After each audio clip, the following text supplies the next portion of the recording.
We have a quorum. Are we ready? We are ready. Okay. Good morning, everybody. I would like to call to order the July 1st, 2020 meeting of the TPA's Technical Advisory Committee. Pursuant of the Governor's Executive Order number 20-69, the TPA Operating Procedure Section 6.2, and the TPA Emergency Order number 2020-03, the Palm Beach TPA is conducting this meeting virtually using the Zoom webinar platform.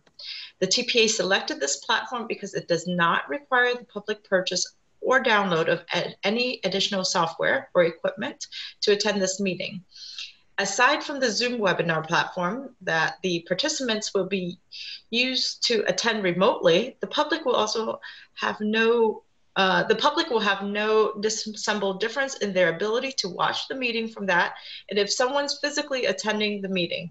Instructions to join the virtual meeting as well as contact information for the TPA staff member to assist you are provided in the published meeting agenda.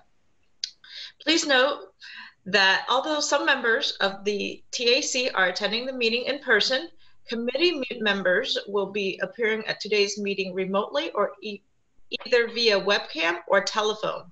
Additionally, scheduled presenters and the TAC liaison will also be appearing via webcam or telephone.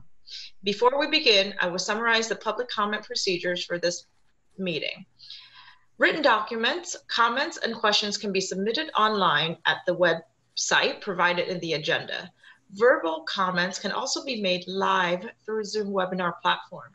When you wish to be recognized, please use the raise hand function within the Zoom platform and then wait to be recognized by the chair and unmuted by the meeting host. Lastly, an in-person visitor may submit comment card available at the welcome table. So at this time, please call the roll and so we can establish a quorum. I just want to confirm, can everybody hear me? Right. Yes. I have Will Hicks. Will, are you there?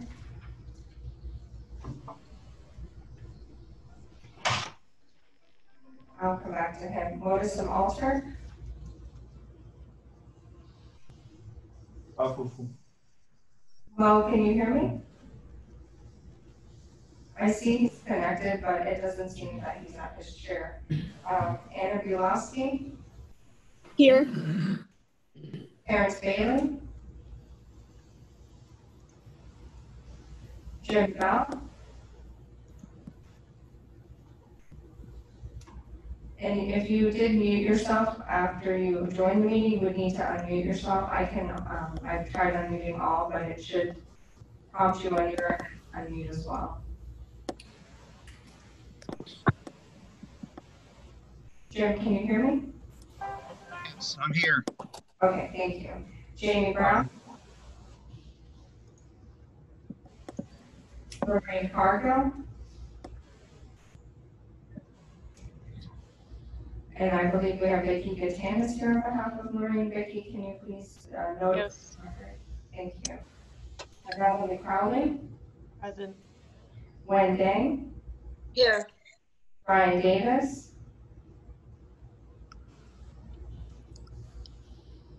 I believe I saw Brian earlier, but I'm not showing him on the screen. Brian, oh, thank you. Margie, sorry, I am here. I don't know if I heard you call my name. Yes, thank you, Mo. Kim Delaney. Here. Thomas Driscoll. CJ on behalf. Alex Hansen. Here. Hey, Margie, Jamie Brown's here also. For some reason, my program reset. Okay, thank you, Jamie. I'm sorry. Alex Hansen, Aaron Hoffman. Here. Kara Erwin Ferris is excused. Andrew Mack is excused. Maher Mansour. Here. Christopher Marsh. Michael Odell. Here. Richard Pereira. Here. Richard Reed. And I just want to make sure I'm not missing him in the attendees list. Okay, Maria Tahara, Here. Penny Wilson is excused, John Crane, Here. Madam Chair. Great. Are there any changes to the agenda this morning? Margie? Yes, sorry. We do have a change. We did send a notification out to the committee members and to post it on our website. We're requesting for an addition of information item 3B, Atlantic Avenue from Florida's Turnpike to Jog Road, PD&E study. Okay. Can we have a motion to adopt the agenda as amended? I make a motion to adopt the agenda as amended.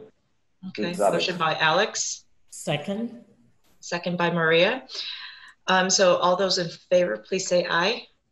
Aye. All those opposed? Aye. Aye. Okay. All those opposed, nay. Okay, motion carries. Moving on to item 1C, are there any changes to the meeting minutes?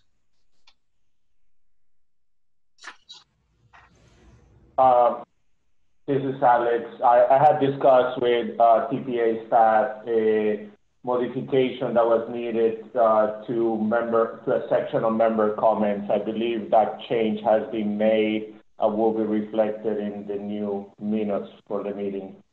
This had to do with Moal Turk's presentation, in which in the minutes it indicates that the event, the installation of the temporary roundabout was going to take place. I believe what Mo said is that it had already taken place on May 30th. So I believe TPA staff has already changed that, but it's not reflected yet in the minutes that all of us are seeing. So I make a motion with that modification. Okay, we have a motion to adopt the minutes with the modification of the roundabout that has already been tested, right? Can I have a second, please? I'll second. Okay, Anna, second. Are there any discussion on this item? Seeing none, all those in favor, please say aye. Aye. Aye. Aye. Aye. All those opposed, please say nay. Okay, seeing none, motion carries. Are there any, I guess at this time, item 1D is comment from the chair. I don't have any comments at this time, so we can move on to 1E. I'd like to invite Andrew to review the liaisons report. Morning, everyone. Just a reminder, we'd like to encourage our members of TAC to use their videos when you're on the call. And then for those who are presenters, you can have your video off until it's your time to present. Thank you. So on the liaison report, which is on the screen now, just a few updates. We put out a general planning consultant services request for proposals. So this is for hiring 2 general planning consultants for a contract date from October 1st, the start of the federal fiscal year, all the way to June 30th, 2023. And those are going to be up on our website, and submittals are due to the TPA by July 20th, 2020 at 4 p.m. So if you can assist us in sharing this information with any interested parties, we appreciate it. There is a US DOT Summit on Pedestrian Safety, and they're hosting a virtual summit to discuss pedestrian safety issues and actions through a series of webinars that run July 8th, 15th, and 28th, and you can register at pedestriansafetysummit.com. Palm Beach County has a Be Well PBC mini grants available, which supports up to $5,000 for residents and organizations to advance community health initiatives.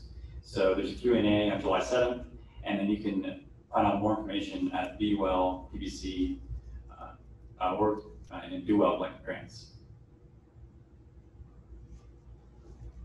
Okay, great. Oh, I got a few. I'm sorry. Second.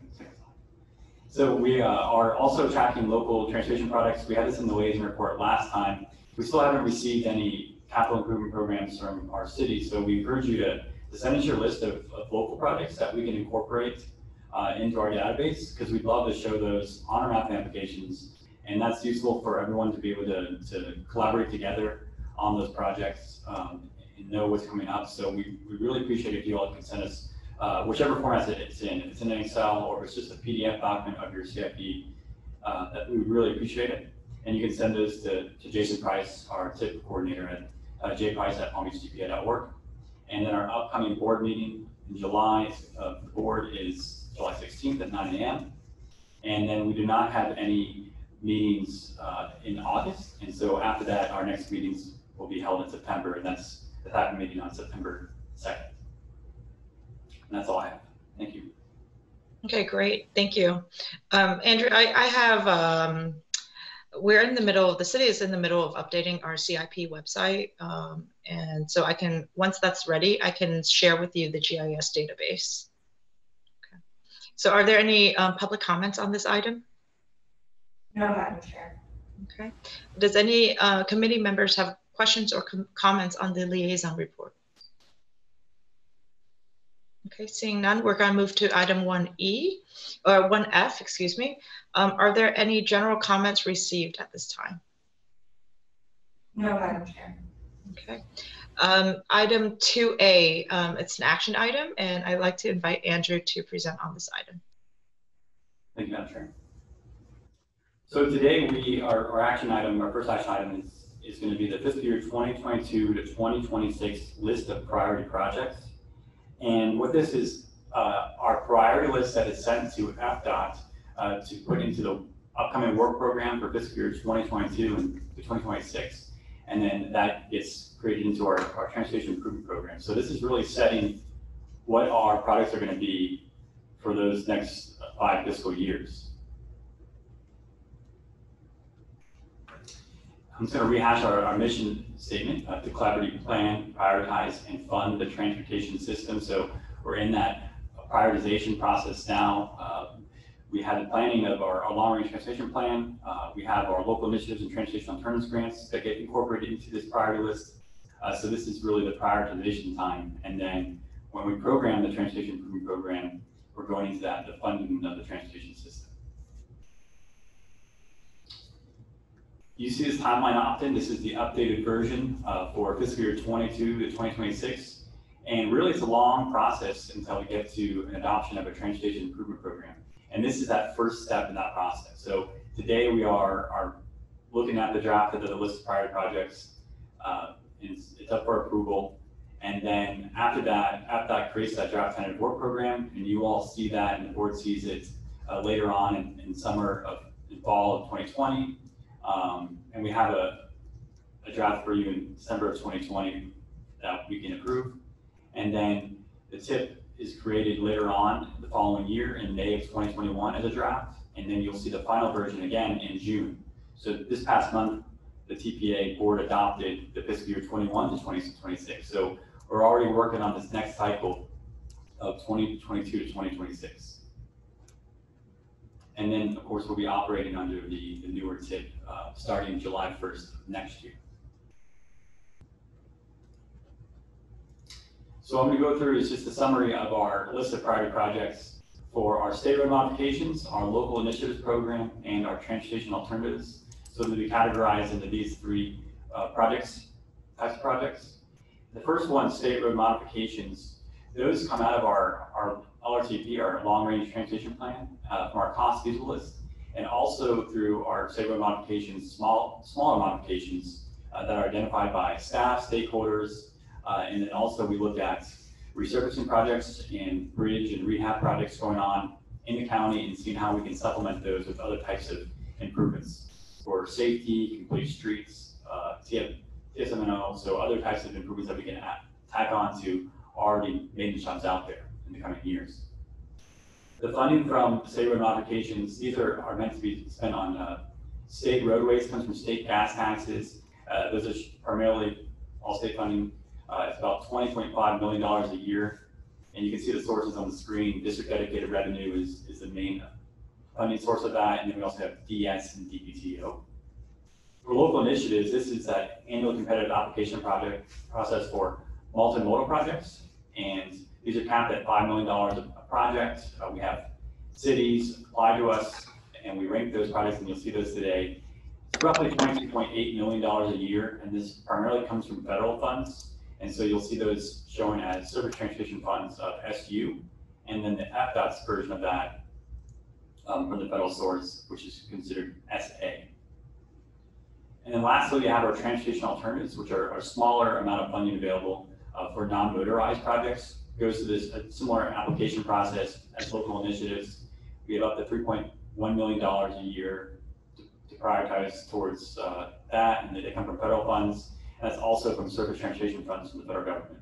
And you'll see that as TAL-U and then TLT for the state side.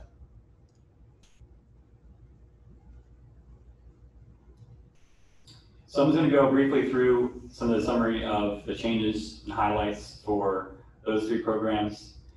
So for state road modifications, as I mentioned, it's $20.5 million a year. The first update we have for you is with US 1 from Albemarle Road to Okeechobee Boulevard. So this is a project that was going to be in West Palm Beach. It was going to be a lane repurposing from 4 lanes to 3 lanes.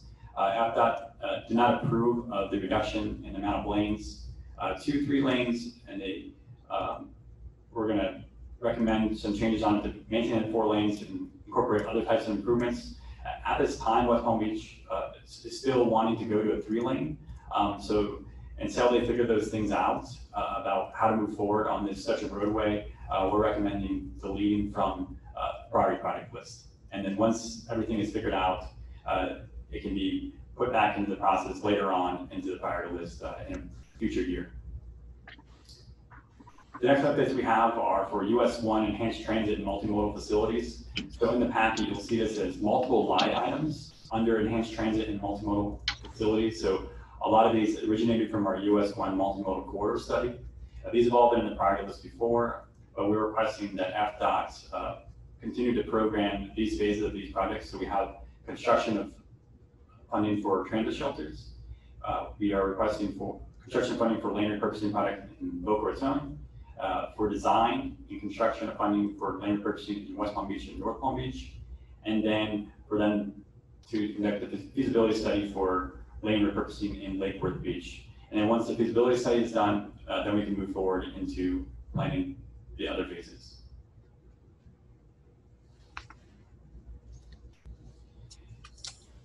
Additional requests for ones that have already existing on our priority list for Atlantic Avenue widening from Lions Road to Jog Road to accelerate the right-of-way and construction phases of those projects, of that project.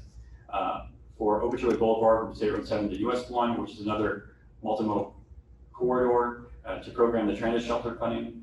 And then State Road 80 from State Road 15 to County Road 880 street lining. So there's a feasibility study, or there's a warrant study underway right now. FDOT is completing that soon, and they'll be coming back to our committees to present on that, I believe, in September. And so depending on the results of that, we are requesting the programming of design and construction of lighting along that corridor. The next one is Lakewood Road Enhanced Transit and Multimodal Corridor facilities. We're requesting the program of transit signal prioritization on that corridor, and then to program construction and implementation of 8 new projects. And I'm going to go through those briefly on the next slide.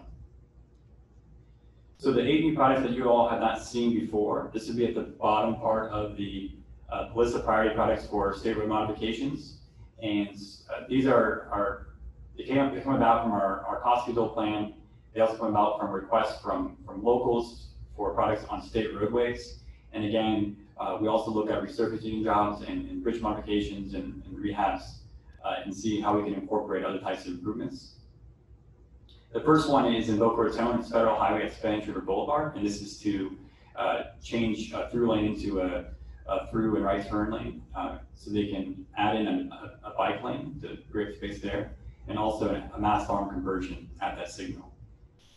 We also have 3 projects covering 36 intersections in Boca Raton and Palm Beach County, who are our signal operators, to replace span wire with mass arms and steel string poles. And we have 3 projects for State Road 715 where there's missing gaps in sidewalks, so connecting those with some sidewalk improvements. Also includes some lighting and buffered bicycle lanes where applicable. And the last one is a resurfacing job by FDOT in downtown Lakewood Beach. And so this is along Lake Ave, Lucerne Ave. And our recommendation is to add stamped concrete crosswalks, replace sidewalk pavers, and improve drainage within that resurfacing project. For local initiatives, this is that annual competitive application process, roughly $22.8 million a year. Some highlights, all the existing projects we had in the plan are already moving forward, so we have no updates for the existing projects for anything that's moving phases too much. Two exceptions to that, we do have the FEC railroad safety infrastructure, and requesting to put $565,000 in fiscal year 2021 to support a CRISI grant that they applied for. So they applied for a CRISI grant and they needed additional funding to serve as a match for that. And so this would provide a match for that CRISI grant. There's also a project that was submitted, I believe, last year for the town of Palm Beach, which was to take 4 signals in the town of Palm Beach and incorporate them into the Palm Beach County traffic signal system. And that project was requested to be accelerated, and Palm Beach County is able to do a project quicker. So we're trying to accelerate that project with funding availability in fiscal year 2022. And then we had 5 new applications for projects in this last grant cycle. 4 are prioritized, and then we had 1 that's ineligible here. And I'll be presenting those in the next slide.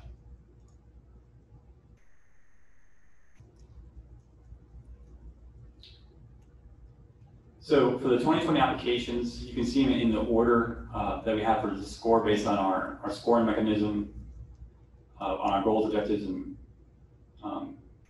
measures. And of the 4 or of the 5, I'll read through them all. So the first one was Palm Train electric buses to replace electric buses and install electric charging stations at their maintenance facility. This is a similar one that they applied to for last year. SFRTA also applied to purchase 1 passenger rail car. This would serve as a portion of that. They're also getting a match from a regional funding source, and they've also requested this at the same time through Broward Mpo, going through their version of the local initiatives process. So they've also requested money from them. The third one is Lakewood Beach, and this is downtown to on Southeast Coast Street and South H Street, and this is to reconstruct the roadways to provide one-way pairs and designated bike lanes. And then the next one is Wellington, has Greenbrier Boulevard designated bike lanes from Aero Club Drive to Greenview Shores Boulevard. And on that one, I wanted to mention that it did score in our scoring rubric 22.6 points. In our program overview, we had we put in a few years ago a threshold of 25 points to be considered eligible. So that's why we wanted to flag it for you. On this chart, we're still recommending inclusion of this. As I mentioned, we have around $22 million available. And so there is still funding available, and it is a smaller project. We still are recommending to include it into the priority list because there is available funding. And then the last one is West Palm Beach, which is Mercer Avenue from Australian Ave to Center Park Boulevard. And this was a complete streets project to put in bike lanes. The issue with this one was that it does abut some single-family residential properties.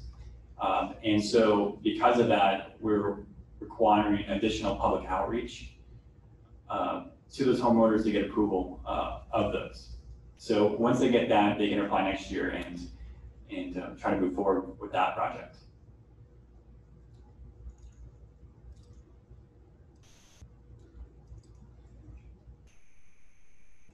One second. Okay.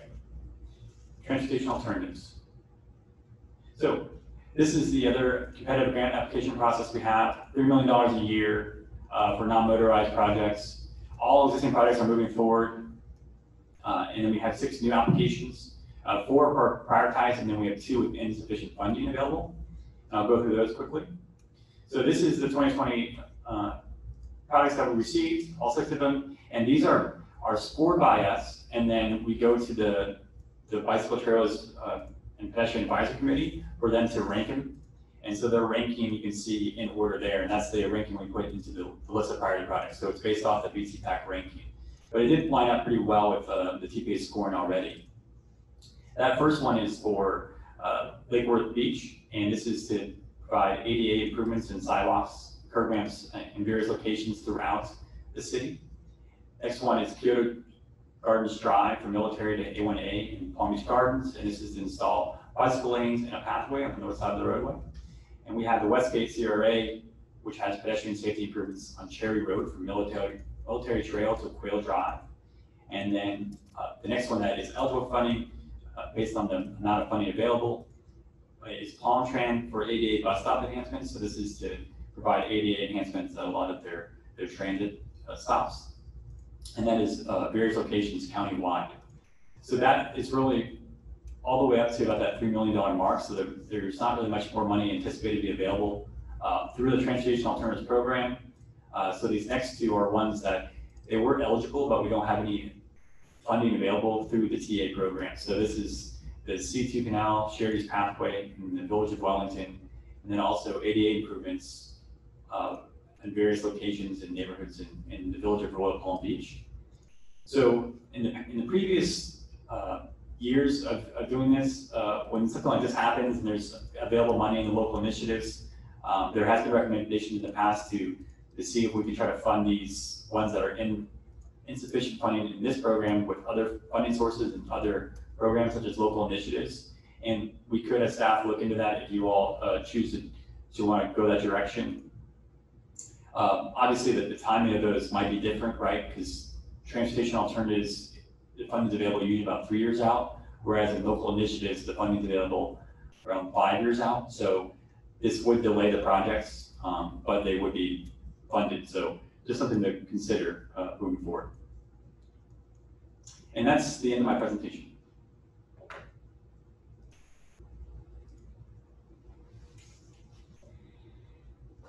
When I have a few questions, if you are opening it up for questions. Yeah, if you don't mind, I believe that I am to open up for public comments on this item at this time, and then we move to committee member comments. Madam Chair, there are no public comments on this item, and Okay. then we would need a motion for adoption to open it up for discussion. Right. So before we can open it for discussion, we need a motion. So is there a motion to recommend adoption of the fiscal year 22 to 26 list of priority projects? So moved. Okay. Second. Okay, motion by Natalie, second by Maria. Now we can open it up for discussion. Mo? Okay, thank you. Actually, most of them are questions, not for discussion, but however, question for you, Andrew. The pathway project that we applied for in the Bill Gates area on state highway system, what's the status of that one? I did not see it amongst the projects that you have listed. Mo, are you referring to the State Road 715 projects? Yes, yeah, the several ones in the Bill Gates area. Yes, I believe for the most part, the State Road 715 projects can move forward, and those would be administered by FDOT. And if you're looking at your packet mode, that's projects 20-5 and 20-6. And then also 20-7. And I believe one of those was one of the ones that your staff recommended to us. There might have been one other State Road 715 project that was not able to be programmed yet because it needed a feasibility study. But those were the three that we were able to program. And they are going to be administered by FDOT. Okay. Another question is that signal rebuilds. I think we also applied for quite a few signal rebuilds on the state highway system. I see that you have added an item for the upgrades from Spanaway to Mass Arms for some signals in Palm Beach County and others in Boca Raton, but I think we also had another list for the rebuilds. Yes, and what Mo is referring to is both Boca Raton and Palm Beach County requested that we look into rebuilds. So there's the replacing span wires with mast arms and steel string poles, and some other rebuilds on state roadways on those signals. And all those are programmed or are on the list of priority projects to be programmed, and they're 20-2, 20-3, and 20-4.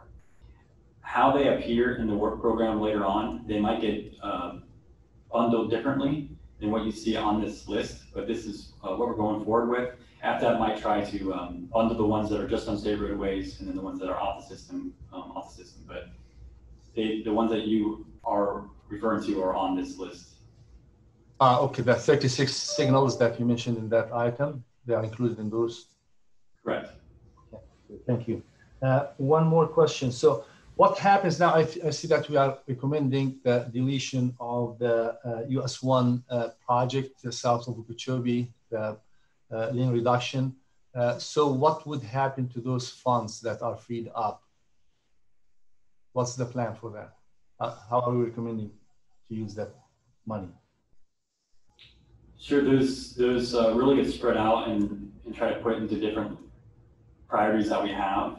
The money typically does try to get used up on the other priorities that have holes in that. But it's not addressed in this program, in this proposal that we are voting on, right? It's not being allocated.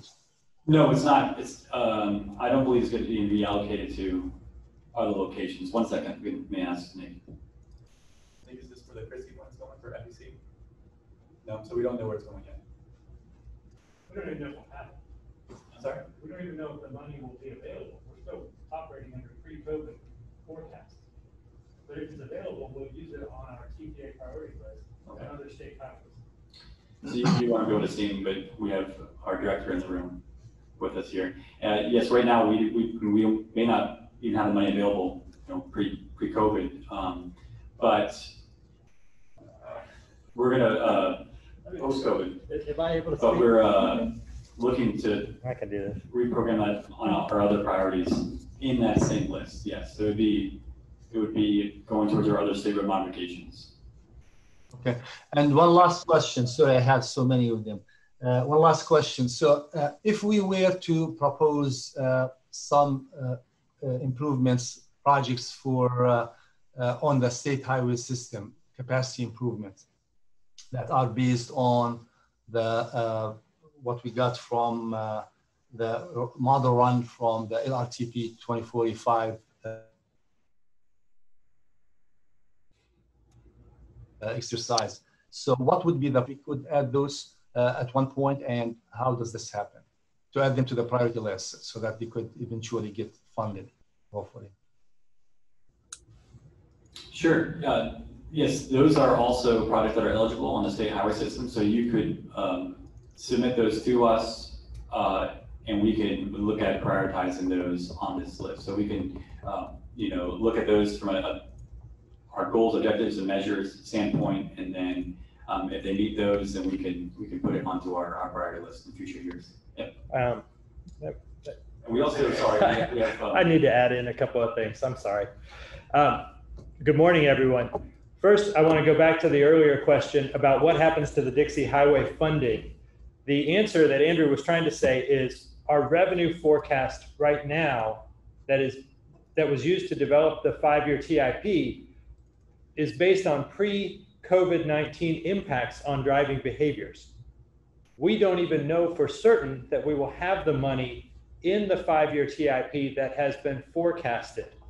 So to the extent that that funding for the Dixie Highway project is available, we will potentially be able to reassign it to other TPA priority projects on state highways. But it may not be available at all. It might have been an aspirational number that doesn't materialize because we've been driving so much less in the previous few months. The question regarding capacity projects, The answer to that question is the opportunity to include a capacity project on a state highway was in the development of our long-range transportation plan.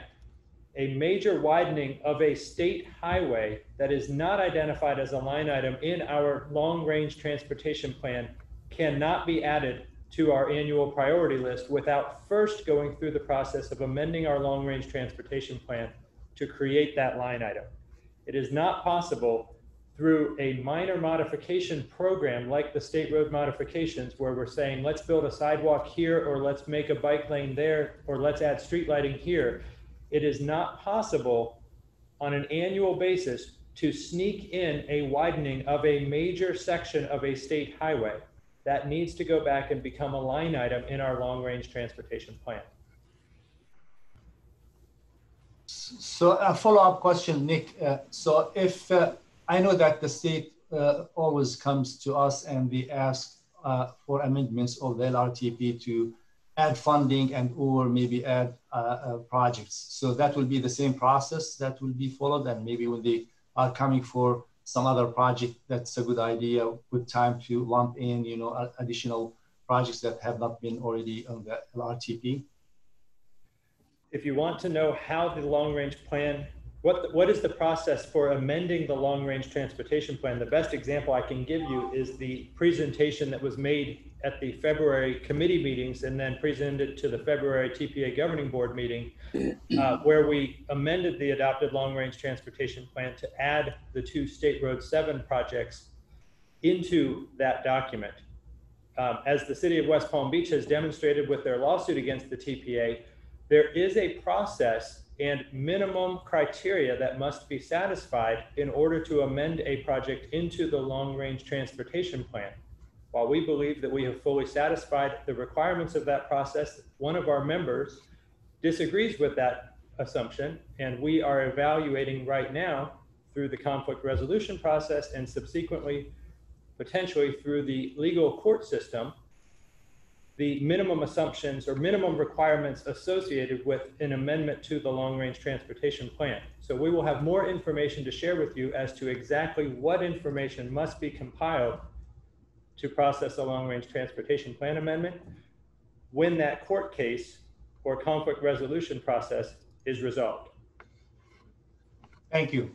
I have no more questions. Thanks. Madam Chair, I have that Michael Lodell, Christopher Marsh, and Natalie Crowley have their answers. Okay, great. We'll proceed in that order. Michael? Just a note, the staff indicated that if there was funding for the alternative applications available for our project, we would obviously be amending to moving that out a ways. That's not a problem for us at this point. Thank you. Great. Is it Chris Marsh after Michael? Yes. Chris? Hi, how's it going? Sorry I missed roll call, but I'm here. Same comment as Mike. Rural Palm Beach would be willing to wait 2 years if we can move the funding to local initiatives.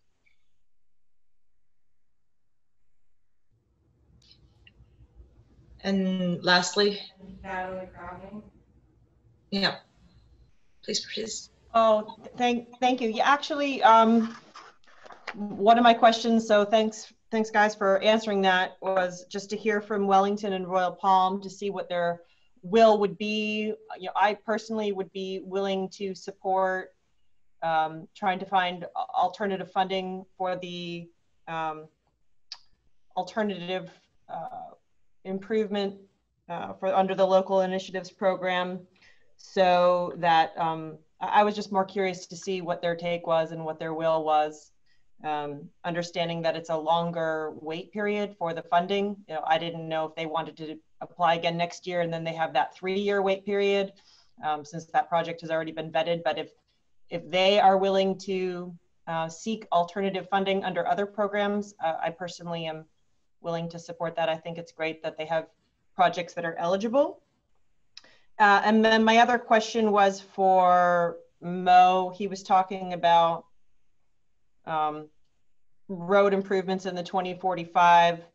And it seems, I guess, the thought process is if funds are becoming eligible because of the removal of the US 1 project, then potentially there could be other funds, or potentially those funds could be utilized to reprogram those toward others that could be used either from the existing 2045 plan or future amendments in the 2045 plan. And I was just curious to see if he was speaking in ambiguities or if he had specific roads that he had in mind. All right. Yes, I had specific projects in mind that were based on the model run outputs that were produced in the process of the development of the LRTP. Do you know what those are? I was just curious. Actually, I brought them up during the deliberation when we were discussing the LRTP at a couple of our TAC meetings, and I don't have them handy, but I can share a copy of those. Actually, I sent an email about that as well to the TPA staff back then. So I can dig up that email if you're interested, and I can share it with you. Yeah, and I think to reiterate what Nick's point earlier is that we have to go through the LRTP amendment process. Okay, Natalie? Yeah, I mean, I guess it was unclear to me if Mo was referring to existing projects in the 2045, and certainly it's a given that if there are new roads that have not been included and are not included in the 2045, then the whole process for amending the 2045 would be necessary. I just didn't know if Mo was referring to existing roads within the existing 2045, which many of them are unfunded. Understood. Thank you. Are there any other? Yeah, I would be curious to see. It's not a huge priority, but Mo, you could even just email me on a sidebar if there's ones that you're thinking of. Thank you. Sure. Thank you. Are there any other comments at this time? John Crane and Alex Hanson have their hands raised. Okay, great. John and then Alex. So my comment is related to the Lake Lucerne project priority. It's a resurfacing project, and I just wanted to clarify that while the request is to add stamped concrete and other decorative features, those would not be eligible with the resurfacing funding. So it would have to be funding from either the locals and or through the MPO priority process or TPA priority process that would cover those.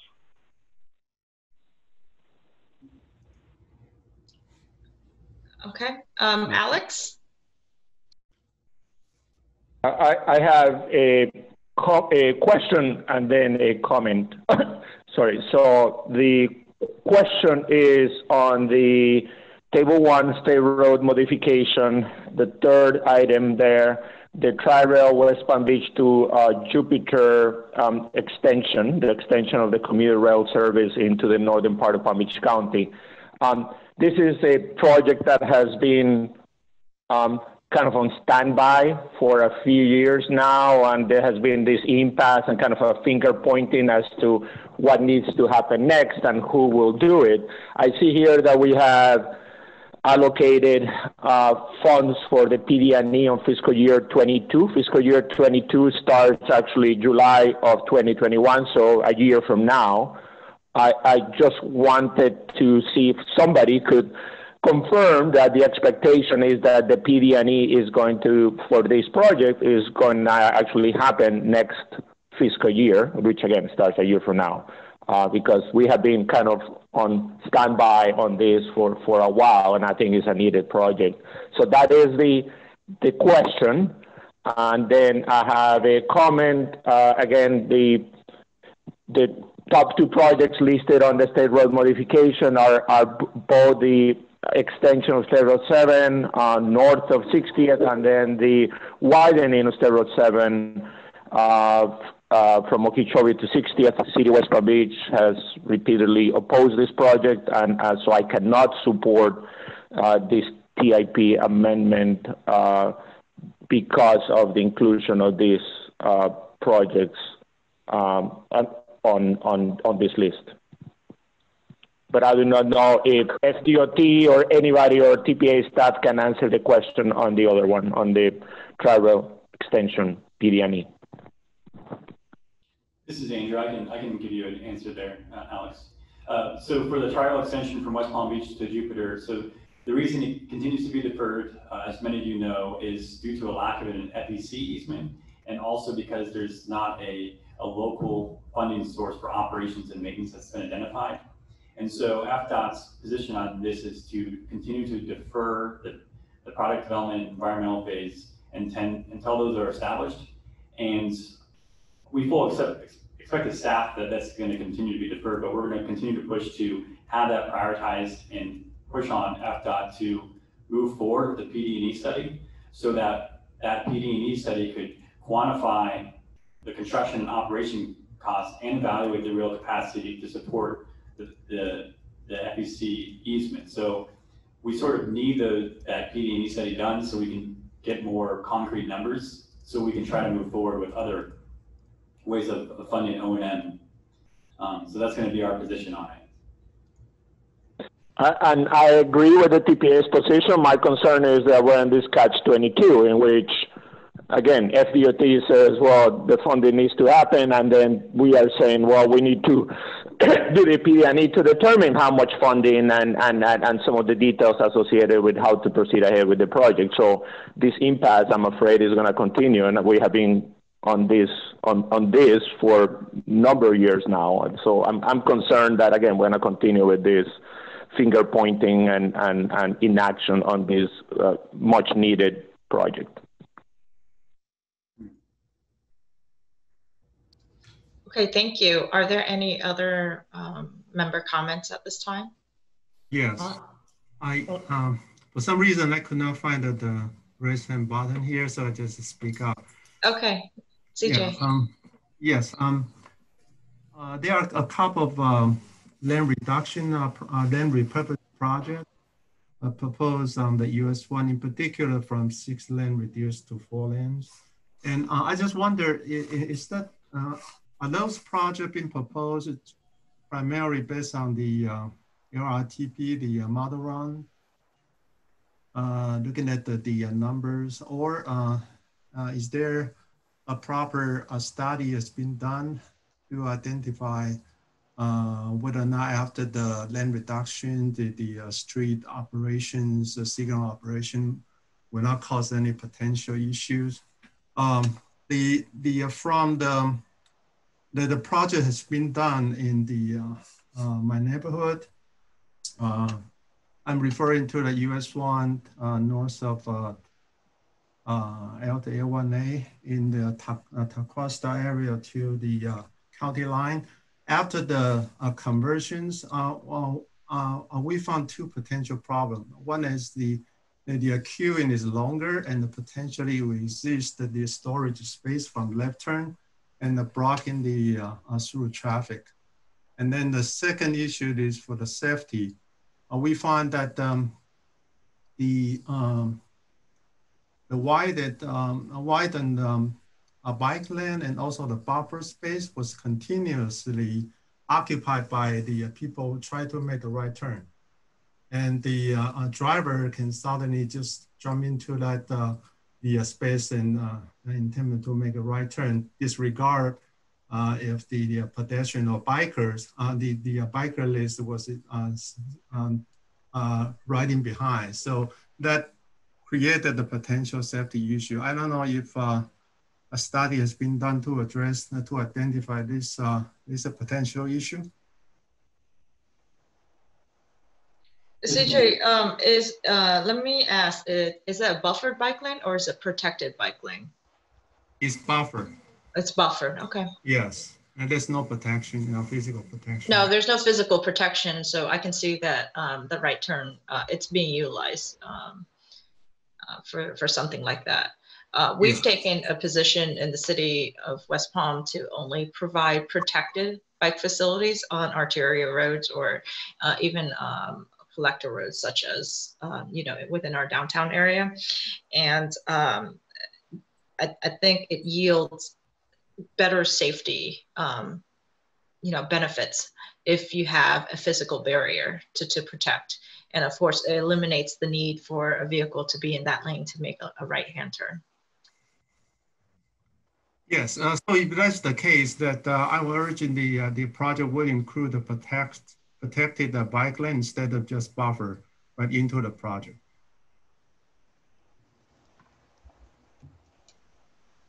Thank you. I'd like to respond to CJ's other question. All these projects on US 1 or any other projects on state roadways that would be repurposing lanes, they are required to go through a traffic study. So once the traffic study is complete, FDOT has a determination on whether they can support a lane reduction or not. It's also a city needs to have approval on that through a resolution. And then that's when you would move forward with actually having the project program for design and construction. Thank you. And I have one more thing I wanted to mention earlier about these TA projects that where there was not adequate funding available through the TA program. So, if you do all recommend us moving to local initiatives, I just wanted to bring up a point that we'll try our best to get those programs. Obviously, there's a little bit of a difference in the eligibility of items between the two programs, but there's a few exceptions in there, so we'll do our best to try to get those programs, and we'll have an update for you on how those move forward or not. I have a question.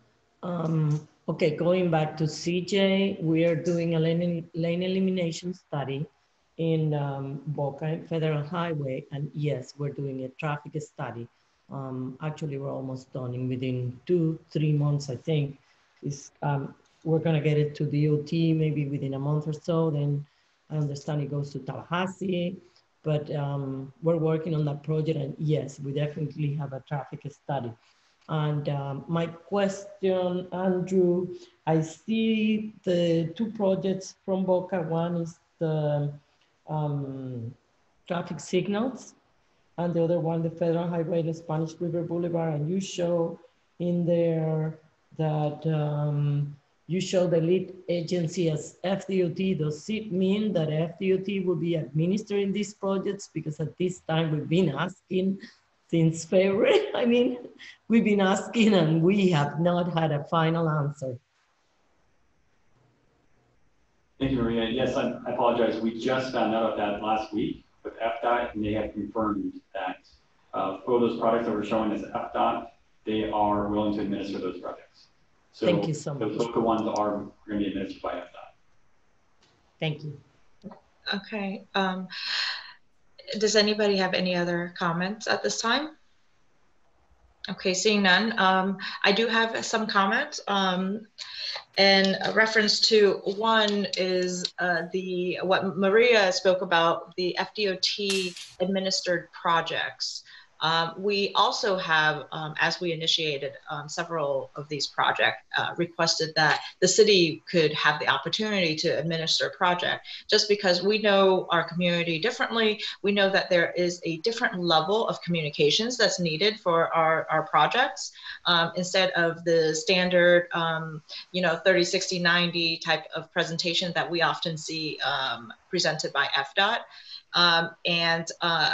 So far it's the answer has been no, and especially on state route.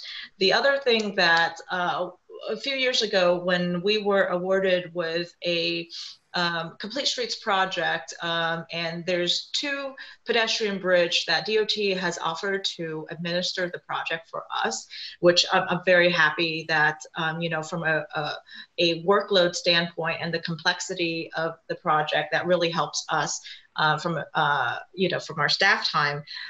The only thing that I think that was a little bit disappointing is that the consultant negotiation or selection itself, the city does not have an opportunity to even be considered on a technical review committee, or maybe some kind of advisory committee to DOT as they're selecting.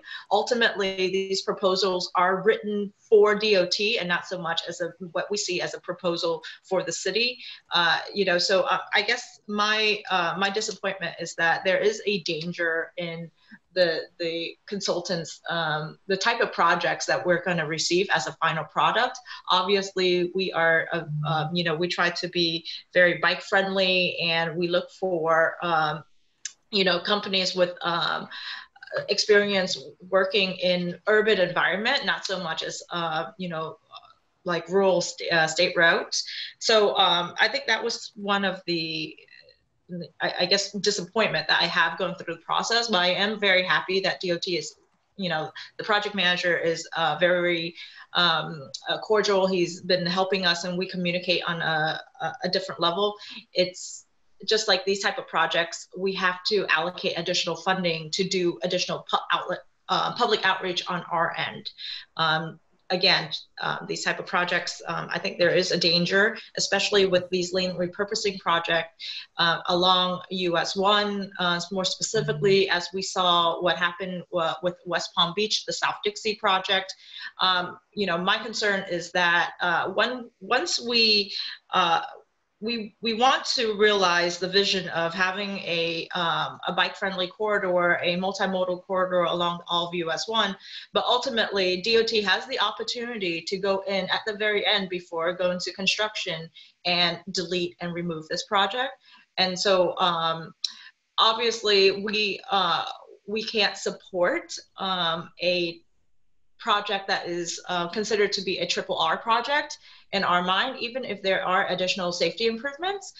There is another section of US 1 in the city that DOT is going through to do a resurfacing project.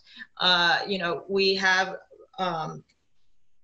ultimately the multimodal aspect of it is a sharrow on the ground, and I don't think that's sufficient. I think it's at the very least, there should be some lane narrowing so that we can have a multi-use path on one side, something like that to be considered. But again, over and over, I've been told that it's not our scope. Our scope is to resurface and to stripe. But I do think that if we could have these really important conversations as we're moving forward, because yes, it might not happen today. We might not have $200,000 to invest in a traffic study and a lane elimination application, but at the very least, these elements should be considered when DOT, is going through these RRR projects. The other comment that I like to make is I really appreciate the priority with quiet zone. As we know, going through the quiet zone within the city of West Palm Beach, we're approaching our phase 2 as FEC and Brightline is moving north. I do think that maybe in the future year, we can look at the entire district wide as looking for additional lighting funding along these railroad crossing, and ultimately looking at fencing, because I do believe that there are a lot of jaywalking activities, unintentional, obviously, along this corridor that we could enhance safety. And then lastly, with the LI grants application, I think the city was not considered this year, which I completely respect the decision, and I'm very happy to see that other city has their project prioritized. But ultimately, even with the amount of efforts that we made in obtaining a resolution, scheduling a Zoom meeting, and we were asked to have signatures along the corridor from a percentage of the stakeholder, which is very feasible, but it's not feasible during COVID. So I think maybe next fiscal year, when we go through the LI process, maybe some of these items can be a little more transparent early on, and that would help, because we didn't get this feedback until much later in the application. Again, it's all right. We'll try again next year, and we'll still continue to work with the neighborhood this year on our end. And then I think that's all the comments I have on the presentation of the report. Are there any other discussion at this time? Okay, seeing none, I believe we have a motion and a second. If we could. Madam Chair, I'm sorry, I do have that. Well, I don't know if it was by accident now or not, but John Crane did have his hand raised.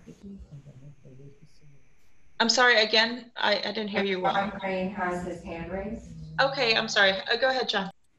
No, Chairman, I just wanted to say, we hear what you're saying about coordination on resurfacing projects, and not just from you, but from, other municipalities.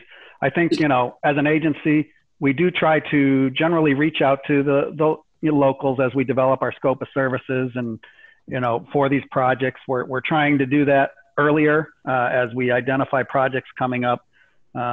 Maybe we can do a better job. So I will definitely carry that message back. But just to let you know that we do hopefully provide an opportunity for the locals to participate in not only some of the scope development aspects, but when we do our ranking of consultants and that kind of stuff, I think we do have an opportunity for a municipality to participate as a non-voting member. They could sit in, listen to the presentations, review the letters, and at least give us their feedback. So I think that opportunity does exist, and we can certainly work towards involving our municipal partners on 3R projects in that capacity as we move forward. If when the PM reaches out to you all, if you express your desire to participate in that process as a non-voting member, that will help also. And if you're not getting the answer or feedback or the opportunity, let us know. Thank you.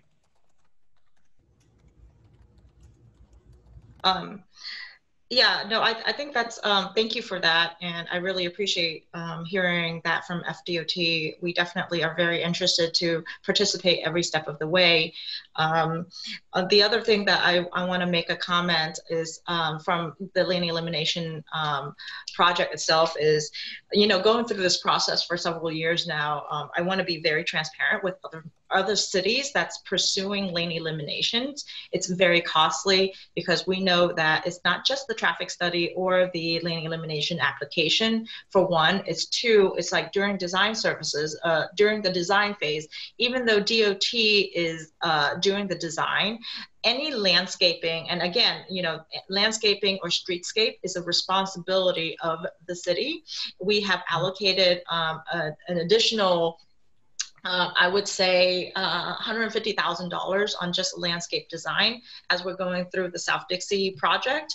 In addition to that, we knew that DOT would not be paying for any of those hardscape and streetscape, so we allocated another $1.5 million worth of construction, and then another $50,000 on just PR on that. So I just want to be very transparent. As we have in the city, we have experience. It is not there is a pretty high match to these type of projects, and when you make a certain level of investment, you want to see the project follow through.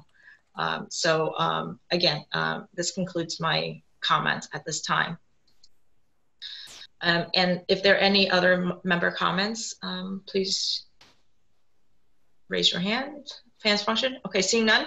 We do have a motion. Marjorie, if you can please remind me in a second by a motion by Natalie and a second by Maria. Okay, Maria. Thank you. We're gonna be doing roll call. Can we at this time? And just to reiterate, the motion on the floor is to recommend adoption of the fiscal year 22 to 26 list of priority projects as presented. So Will Hicks, I'm sorry, I'm going to unmute all. It may prompt you on your end to unmute as well. Will Hicks.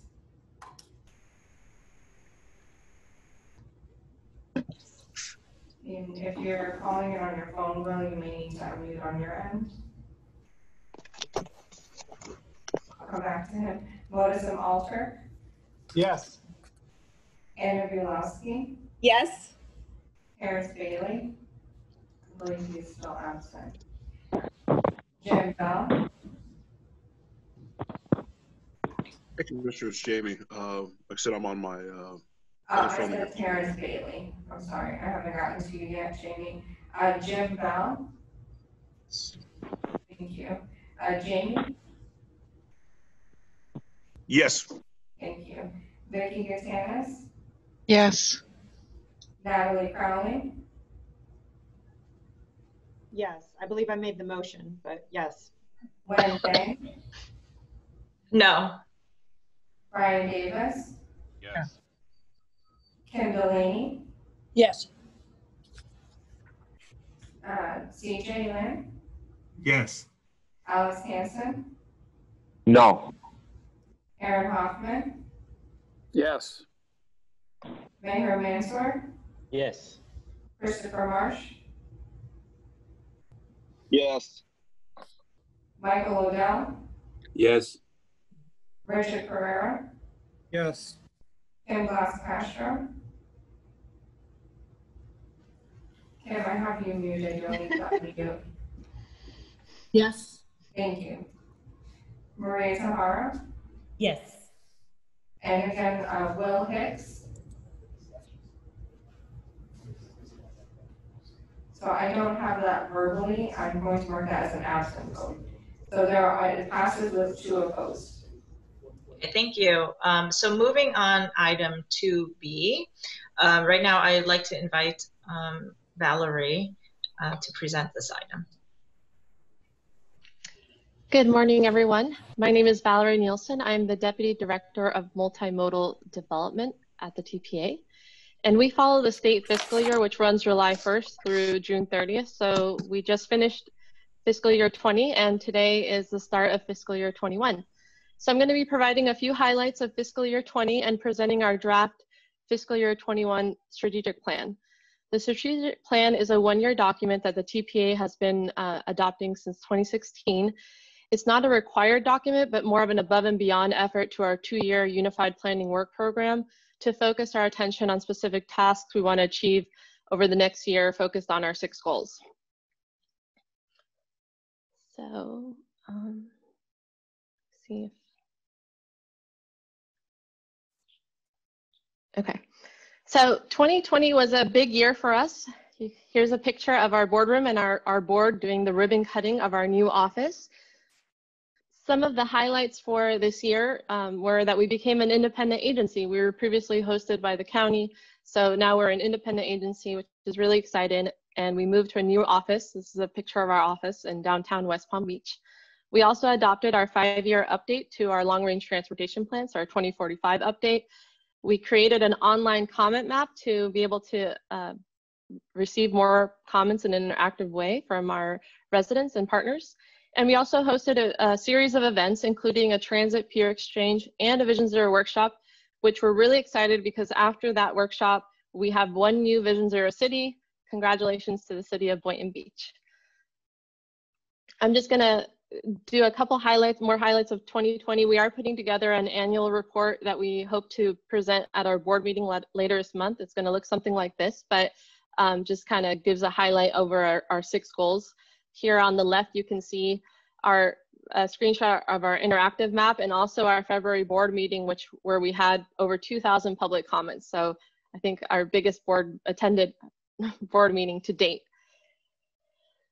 And so we cover our 6 goals in our annual report, and including projects, some construction highlights, and some of the events that we participated over the year. And so moving on to the actual draft fiscal year 21 strategic plan, our board created a subcommittee in May with 7 board members, and they met on June 22nd to review this draft and provided us revisions. So that's what I'm going to present to you today, and we will be bringing it to our board for adoption on July 16th. So I'm going to go over the 6 goals and what has been recommended to change, and starting with goal 1. So the first one, last year we said we wanted to create an interactive comment map. Now we say we want to promote this interactive comment map, and our goal is to receive 500 comments by next June. We also made kind of a tweak to 1C. Before we said conduct outreach events, and just to kind of broaden that, we were saying conduct or support outreach events and campaigns. And the outcomes are still the same. Our goal is to receive 500 respondents from these events and 2,000 participants by next year.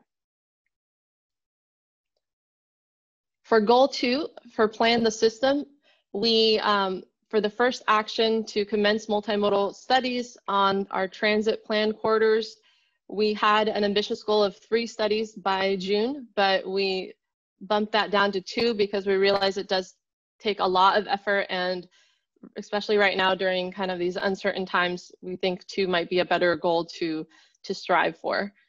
Under action B, we basically kind of wordsmithed this. Instead of saying conduct safe routes to school and walking audits, we're saying conduct pedestrian and bicycle safety field reviews. So this is where we go out and we identify potential safety improvements that could be made for pedestrian and bicycle facilities around schools and around other corridors as well. So our goal is 3 locations by next June.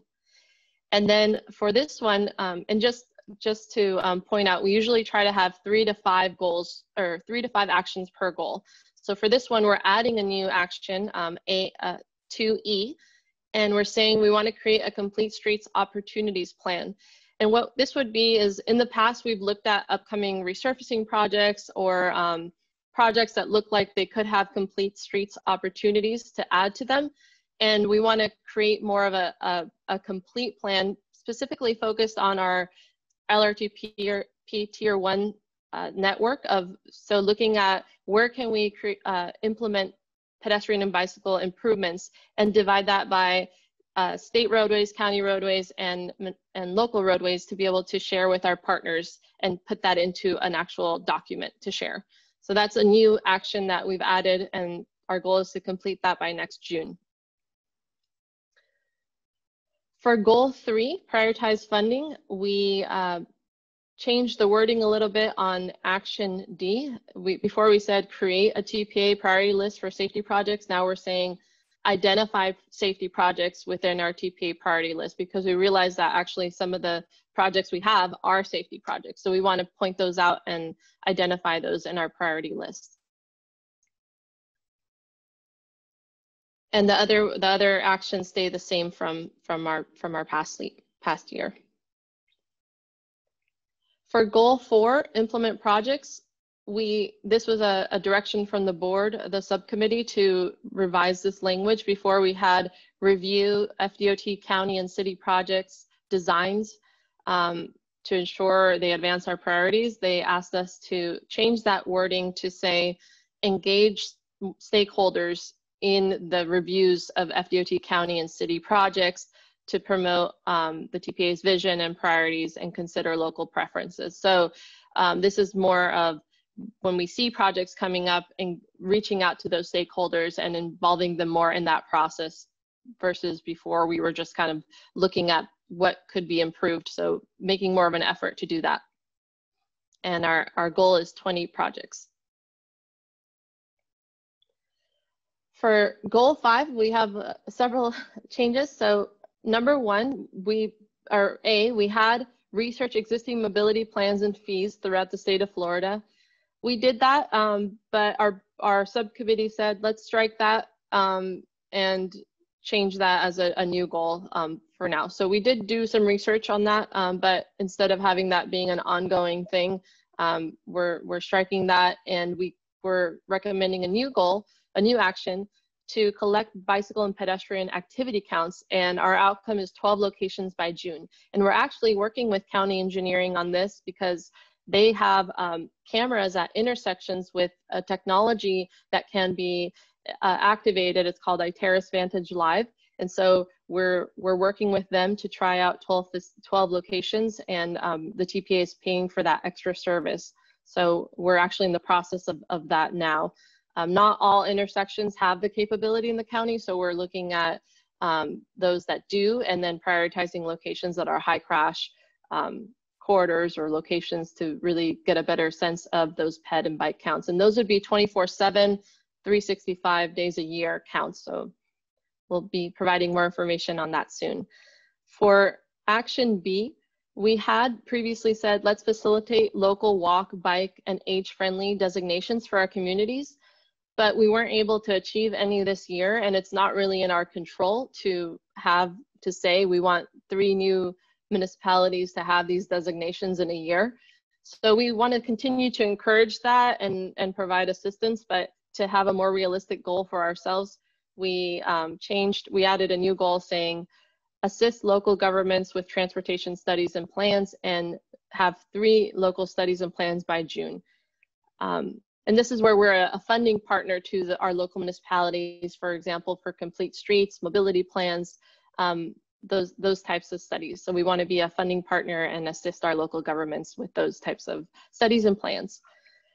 For action D, this is a new action. We want to create a complete streets projects video for Palm Beach County and South Florida, highlighting complete streets projects that have been implemented and success stories, because a lot has happened and we may not be aware of everything going on. For example, City of West Palm Beach has a protected roundabout, a separated bicycle facilities, and a lot of folks aren't aware of that. But there's a lot of great projects that have happened in our county and in our region recently, so we want to highlight some of those, including lane repurposing projects, because there's a lot of hesitation and unknowns that folks feel about that. So if there are success stories here in our county and in South Florida, Broward, and Miami, to highlight those and get a better perspective of that.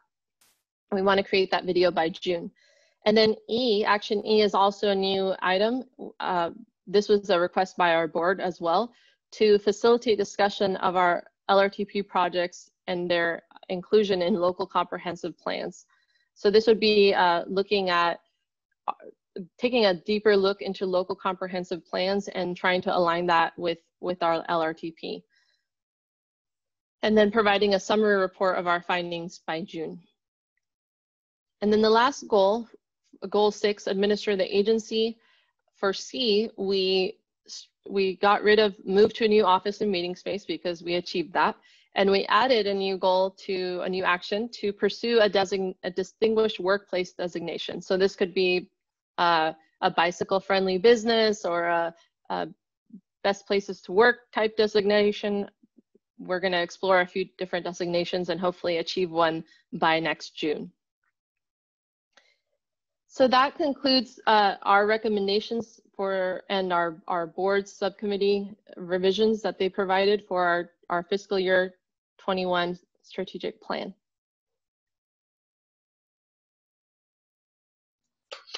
Oh, great. So are there any public comments on this item at this time? I wanted to, Gwen, can you hear me okay? Yes, I can hear you. Great, this is Kim Delaney. So if I can add a comment and in addition to offer a motion for approval. So I wanted to take a moment to compliment the TPA's influence in the region with respect to complete streets and the prioritization of better multimodal facilities. The TPA has, with the strategic planning the TPA has undertaken, it has redefined local and regional expectations about complete streets. And that's a message, as many of the committee members know, that has been a primary directive for the Regional Planning Council since the inception of the Strategic Regional Policy Plan back in the 70s. And the TPA has picked up the message and been able to highlight avenues to better leverage and gain far more impactful efficiencies with resurfacing projects and with assisting local governments in redefining their expectations and investment expectations in particular about how the roadways perform in a multimodal context.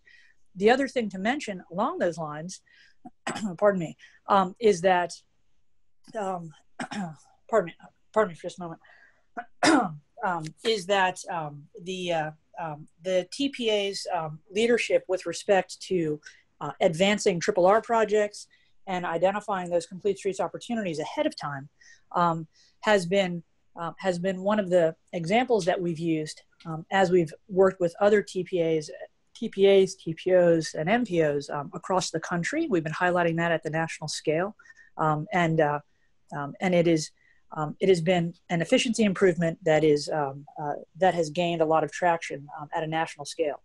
The other complement to pay to the TPA with respect to the policy goal setting is broadening the expectation for complete streets, not just in the context of school proximity, but in a more general approach across the transportation system.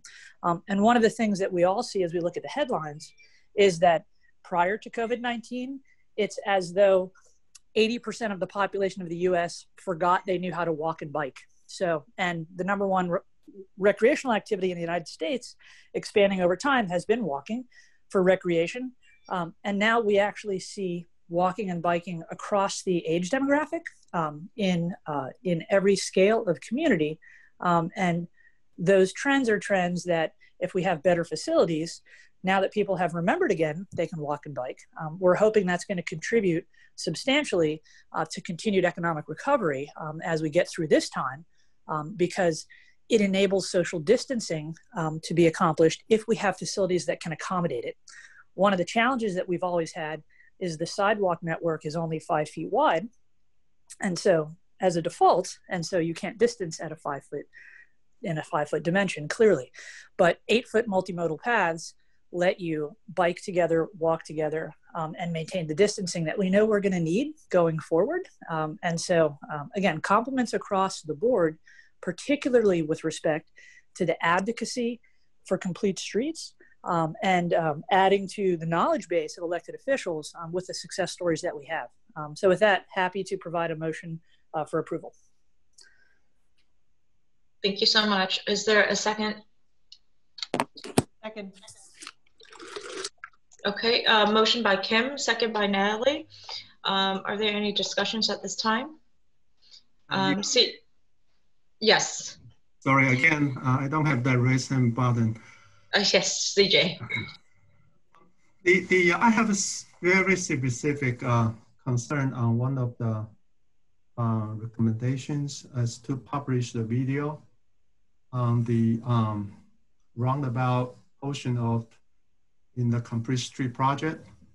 In particular, if we have looked at the UK, not the UK, Europe experience before, and actually the crash modification factor, that database has been included in the federal government, the Clean House too. You can, you're welcome to take a look. They basically, they are finding that implementing the exclusive bike lane within a roundabout or the protected bike lane within a roundabout actually is more dangerous.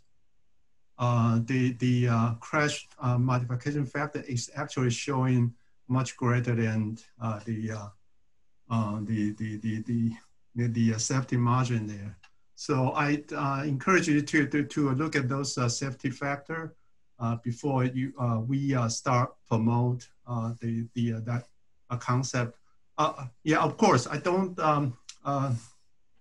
Maybe the experience after the implementing that protected bike lane within the roundabout here might be a success. I don't know, but let us observe for a period of time, 2 or 3 years before we start promoting it. Yeah, because of the experience we have borrowed from the UK, from the Europe country is just opposite. Okay, thank you. I can comment on that. The protected roundabout that we designed, as referenced earlier, is on the intersection of Saratoga and Cumberland Drive in the Villages here in West Palm, just a little bit east of Military Trail. We obviously, with the design, we take into a lot of consideration of the type of crashes that we have at that intersection, fire safety access, and of course, you know, the uses around there, which is highly recreational. at that location. The corridor project is about half a mile of protected with a physical barrier, protected bike lanes, and it enters into a protected roundabout for bicyclists. We model after the Massachusetts DOT and of course the CROW, which you've referenced of European. This we constantly have been monitoring because it's really just recently completed at the end of last year, beginning of this year. We saw that there is a 20-30% reduction in travel speed of vehicle speed during this time. And of course, we are monitoring what type of crashes or if there is any crashes going through COVID. So I serve on 2 committees on the NCUTCD, which is the National Committee for Uniform Traffic Control Devices, one of which is the Roundabout, the Bike Committee and the Marketing Committee.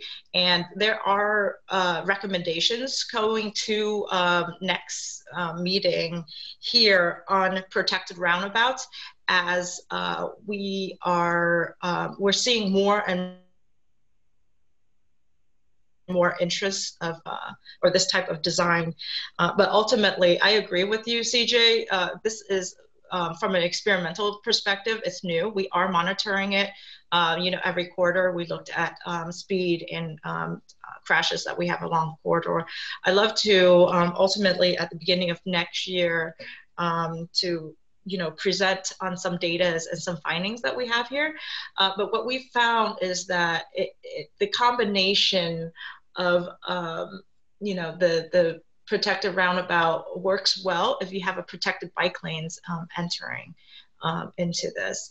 And then there are other recommendations coming from other members from the committee, ultimately mandating that 2-lane roundabouts should have protected or it's to be utilized as a pedestrian going through the intersection. I don't disagree. It is very new, but I do think that it provides a safer condition than what is existing, which is a shared lane, a shared lane condition. Are there any other discussion on this item at this time? Yeah, this is Jim Bell. I have my hand raised. Oh, okay. I'm sorry. Jim? Yeah, just it appeared while watching the presentation that the TPA is maybe looking at potential locations for sidewalks near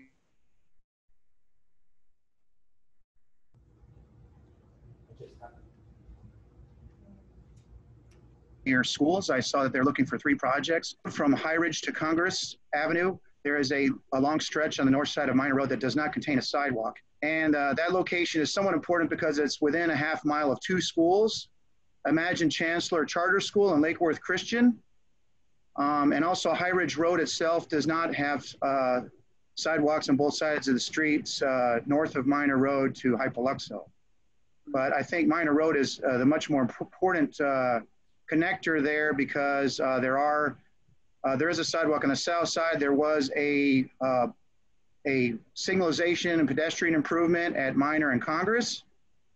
And I think the sidewalk improvement would be consistent with Palm Beach County policies, which I believe when I used to work at Palm Beach County, there was a policy that said there should be sidewalks within a half mile of any schools.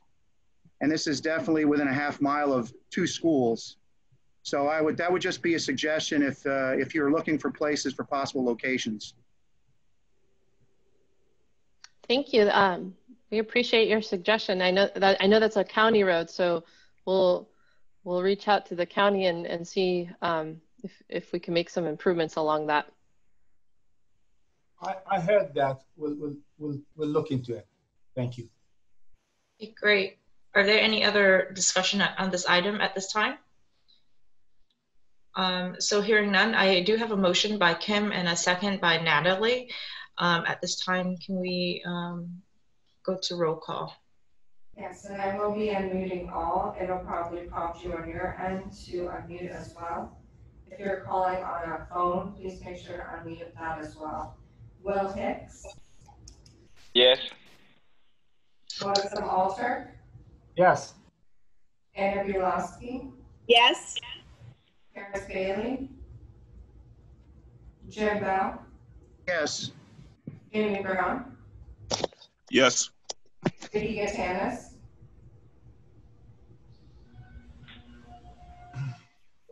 Yes. thank you. Natalie Crowley, Yes. Wendy, Yes. Brian Davis, Yes. Kim Delaney, Yes. TJ Land. Yes. Sorry, CJ, I'm getting feedback. Can you state that again? Yes? For me? CJ, Oh, yes, yes. thank you. Alex Hansen, Yes. Aaron Hoffman, Yes. Mayor Mansour, Yes. Christopher Marsh, Yes. Michael O'Dowd, Yes. Richard Pereira, Yes. Kim Glass Castro, Yes. Maria Tahara, Yes. and passes unanimously, Madam Chair. Great. So we're going to move to item 3A, information item. At this time, I'd like to invite Autumn Young, DOT District Freight Coordinator, to present on this item. Madam Chair, unfortunately, Autumn Young was not able to stay on the line. She had another urgent issue, and she's looking to reschedule with us for another meeting date. Okay. So do we have to make a motion to defer this to another date? Yes, Madam Chair. Okay. Can I have a motion to defer item 3A, the Beeline Highway Connected Vehicles presentation, to another date? I have a motion. Motion by Mayor. Is there a second? Second. Okay, second by Vicky. Are there any discussion on this at this time? Okay, seeing none. Sorry. Okay. Sorry, Wayne, I may have missed that. What's the reason for that? I don't have a problem with them moving it, but what's the reason for it? She is not available. She has a conflict. Okay, thank you. No problem. Okay. So seeing no discussion at this time, we'd like to. Madam Chair, this is John Crane. I'm sorry, I I'm had my hand sorry, raised. John. I don't see. I'm sorry. I apologize. I actually don't see when you raise your hand. Oh, okay. So I apologize. I just wanted to let Mo know also. Autumn said she would be available next meeting if possible, if that works for the TPA as well.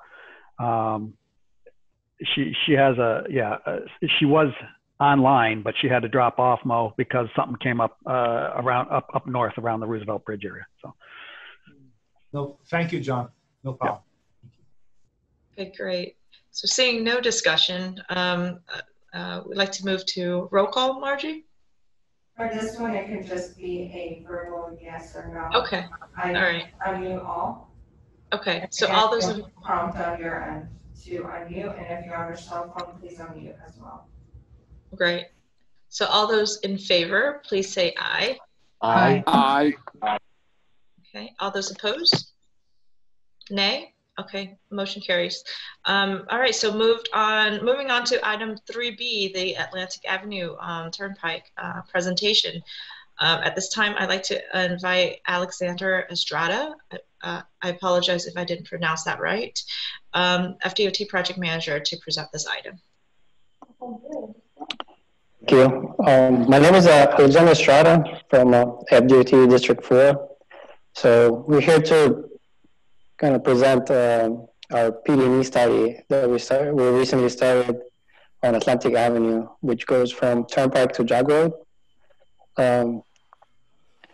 So basically, there's some capacity issues right now in the corridor, as probably all of you are aware in this area. Currently, it's a 4-lane divided section. We are going to be looking at adding some capacity through lanes to expand it to a 6-lane divided facility. And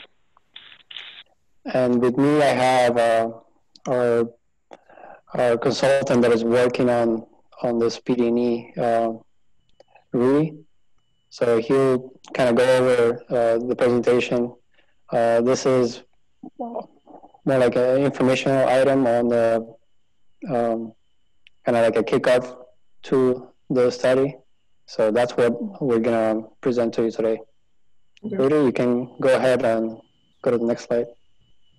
Thanks, Alex. Good morning, everyone. I'm Rudy Gutmurray with Scalar Consulting Group. I'm the consultant project manager. What we want to do today, so give me a second. Okay, it's moving. So just a presentation outline. We want to talk about the project, introduce this project to the TPA and everyone. What happened?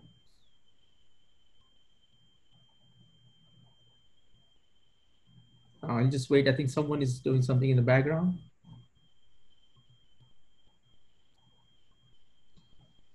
I believe if you are sharing your screen, oh, there it is. Yeah. Okay, we'll restart.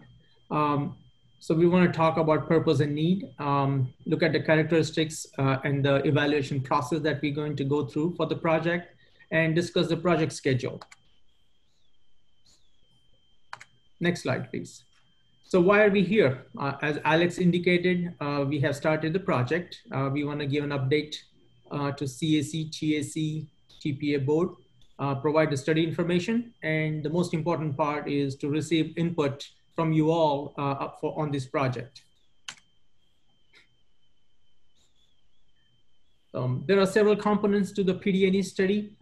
Engineering analysis, we're going to look at the traffic, we're going to evaluate safety, conduct environmental analysis, evaluate impacts to natural, social, and physical environment. And one of the most important aspects is public involvement. To go through several public involvement, coordination, meeting with the agencies as we go through towards the schedule of this project. What you see here is a general flow chart about any project that goes through from planning to construction. And we are currently in that PD&E phase, what you see here, a 2-year time frame. And that's where we just started the project. And then once this PD&E is complete, we're going to go through design and the right of acquisition, and eventually construction for the project. So here's a project overview. As you can see, the limits for the project starts at the Turnpike and goes further east towards the Jog Road. The Jogger Intersection will be evaluated as a part of this project. The project is approximately 1.8 miles, and the entire project length is within the unincorporated Palm Beach County areas. Purpose is to address capacity needs for future and existing. What we are looking at, it's currently a 4-lane divided facility. We're going to evaluate to meet future capacity needs, potentially widen it to 6 lanes. Also, there will be some safety evaluations, look at safety for not just for the vehicles, but the bicyclist and pedestrian, while keeping the regional goal about transportation network that needs to be evaluated as well. Some deficiencies, as we know, currently this road is in some segments are over capacity. The project is also identified in Palm Beach TPA's 2040 LRTP. So talking about safety enhancements and mobility, there are certain gaps on a sidewalk that we will evaluate. And also one of the objectives or the goal is to provide multimodal facilities such as continuous sidewalks and bike lanes on both sides of the roadway. Can we go back to a slide, please? Back. There you go. Yes. What you see here are the traffic volumes, AADTs. As you can see, even for existing traffic that shows in blue, some of the segments are currently operating at level of service F, and some are near F. So definitely there's a need for capacity improvements, and that's why we're going to evaluate widening the project from 4 lanes to 6 lanes. An important note, there is a significant truck traffic, this being the major corridor that connects Turnpike on the west as well as I-95 on the east.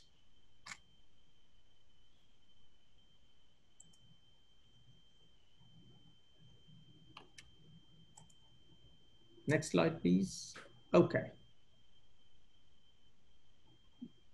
you're going to go forward. There you go. Now, here we are, just a summary of potential improvements. Of course, capacity improvements. We're going to look at safety, not just for the vehicles, but the pedestrians and bicycle movement. Look at some access management changes and drainage accommodations. Some of the considerations / challenges on this project is the right-of-way. Some areas, the right-of-way is limited. We will have to work with the Lakewood Drainage District. They have a canal on a significant length of the project. There are some potential environment impact. We'll also do some noise evaluation and look at the utility impacts along the corridor. What you see here, sorry, we go back one more typical, yes, thank you.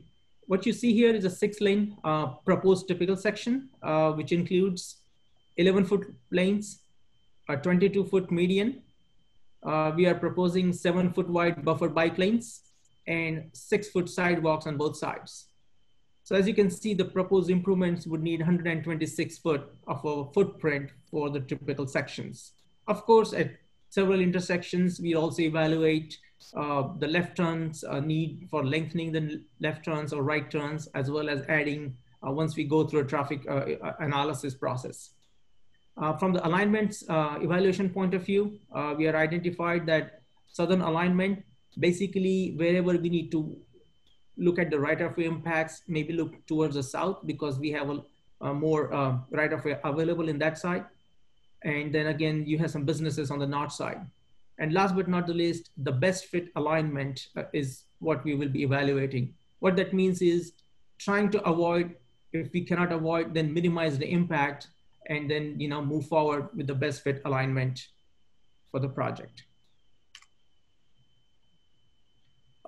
While we are in the project, we started the project in February of 2020.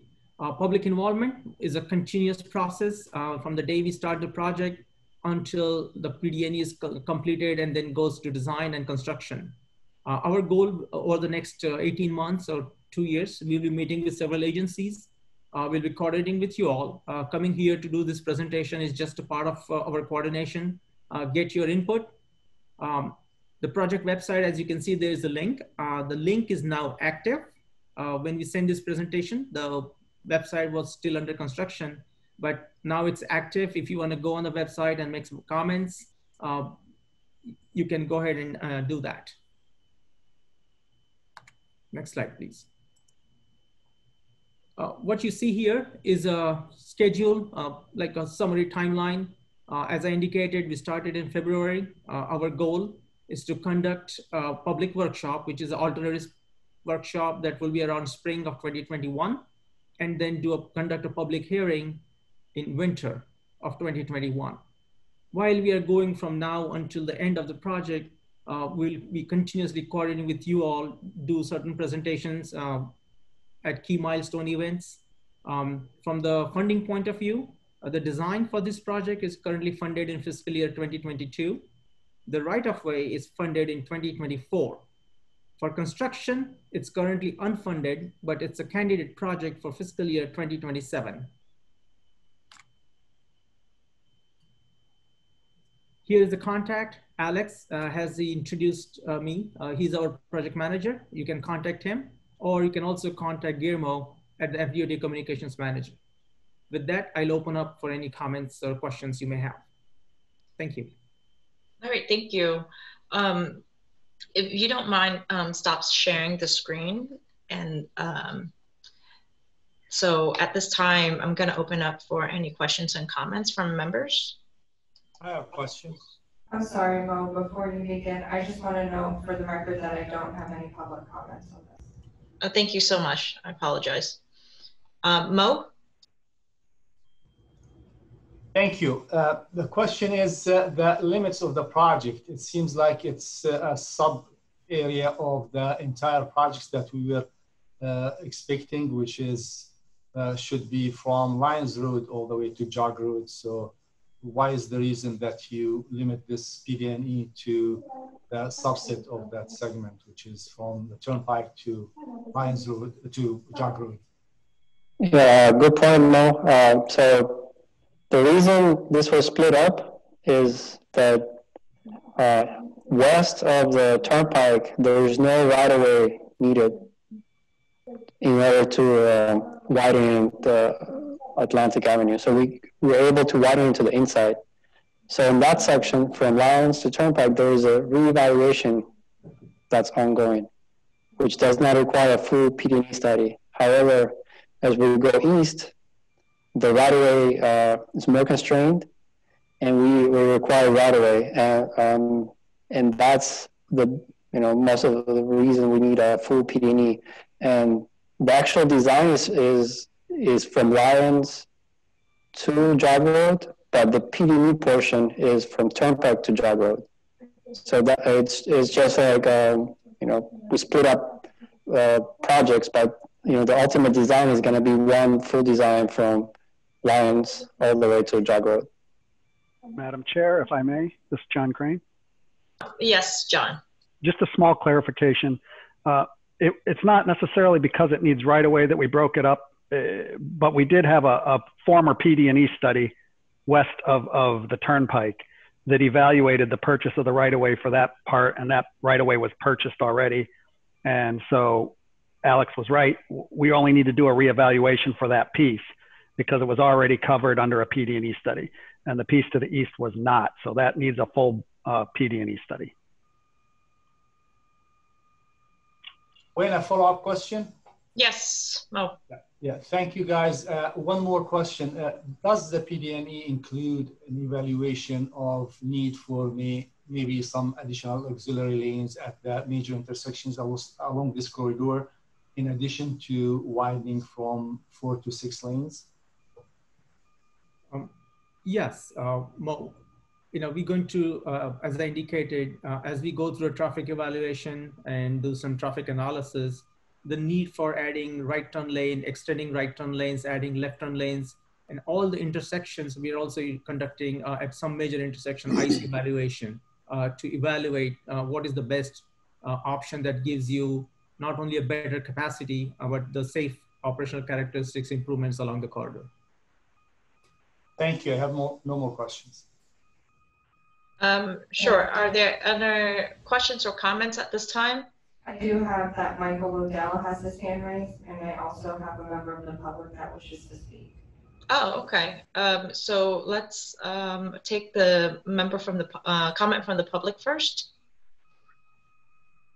Rashida, I'm going to allow you to talk. As a reminder, you have 3 minutes, and it shouldn't be a back and forth discussion. You will need to unmute on your end. Okay. Question, I think when I saw the cross section, 7-foot buffered bike lane and I think 5 or 6 foot sidewalk, isn't it against the DOT's own guidelines on high speed roads that just recently came, the new guidelines, Green Book, that if you are more than 35 miles and 4 lanes, you need to have physically separated bike lanes. And so is there something out of the box, or maybe combining the sidewalk and bike lane over there and have them physically separated, because it's going to be a very high speed road over there. Or secondly, if there are not many curb cuts and stuff like that, and especially I understand that this will eventually gonna also continue somehow to all the way to State Road 7, and that area, there's hardly any, there are not going to be many curb cuts. Is there any other out of the box idea? I have seen in some cities where you have in high speed roadways or some kind of a boulevard kind of thing, that you have the bicycles and pedestrians all in the middle, completely protected. I don't know, just raising the question, but my concern was that it's not consistent with the new Green Book or whatever. You have those new standards, that recommendations that DOT has for physically separated bike lanes.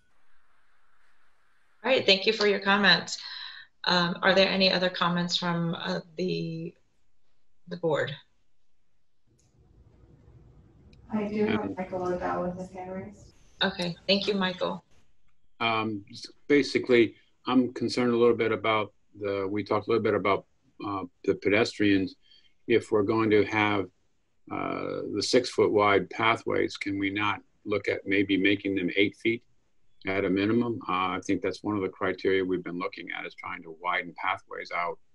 It would seem possible that in this section, with the number of residential areas that we have, that maybe widening that pathway out on both sides to at least 8 feet would be appropriate. Thank you. I agree, Michael. I do think that the concern of a buffer bike lane, especially as indicated earlier, that cars will be queuing in that while making a right turn lane, which is not the best use. I think we need to make a decision of either having it separated and protected, or it would be better utilized as what Michael suggested as a multi-use path. Also, I was looking at the typical section. I don't see it. I know trees is not typically part of what DOT put down, but I do think that providing shade is in amenities, or it will encourage better walking and biking conditions. So if we're going to provide trees for the median, I do think that we should be able to provide trees for the sidewalk and the path. So that's my comment. Are there any other comments from any board member at this time? I do have a comment for DOT and the consultant. I see that you guys started this project back in February, and you know, as we're having difficulty reaching as far as like outreach and communications at this time during COVID. Can you talk through a little bit of your public engagement and the participation that you typically get during this time, and if there's any other newer strategy that you're targeting? Alex, you want me to start? Yeah, well, we're working on a newsletter that we're gonna send out, and you know, within that newsletter, we'll have the website, so the public could be able to comment, you know, on our website dedicated to this project. So hopefully that way we'll get, you know, more participation, as well as we're planning on having at least either virtual. We're still, I'm not sure what type of meeting we're going to have, since it's scheduled for early 2021. So it might be a combination of both, virtual and in-person meeting, or fully virtual. So that is still undecided, but I'm thinking it's going to be probably a hybrid of both virtual and a in-person meeting of the public engagement. But right now, this is kind of the early stages. We haven't. We were ready to send out this newsletter as soon as probably next week. We're going to be sending this out, and you know, I know there's a lot of interest from the public. Alliance of Delray, very vocal about this project, and we've received a lot of comments regarding this section. They want, you know, this project to I guess, be advanced and done as quickly as possible. So there's a lot of I guess involvement and interest from the public that we see on this project. All right, thank you so much. Are there any other member comments at this time? Madam Chair, I do have that the other consultant does have his hand raised. Did you have additional comments that you needed to add?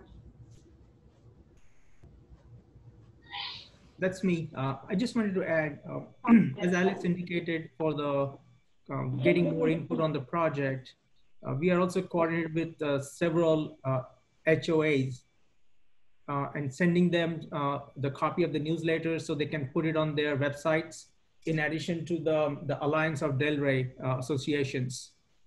So that's one of the ways that we are trying to coordinate, communicate with all the stakeholders, And as we move forward with our alternatives meeting, we're going to evaluate how much communication we are getting. So that's one of the steps we are taking to get more input from people. Thank you. All right, thank you. Thank you so much for your presentation. So right now we're going to move to item 3C, which is, right now I'd like to invite Andrew to present this item.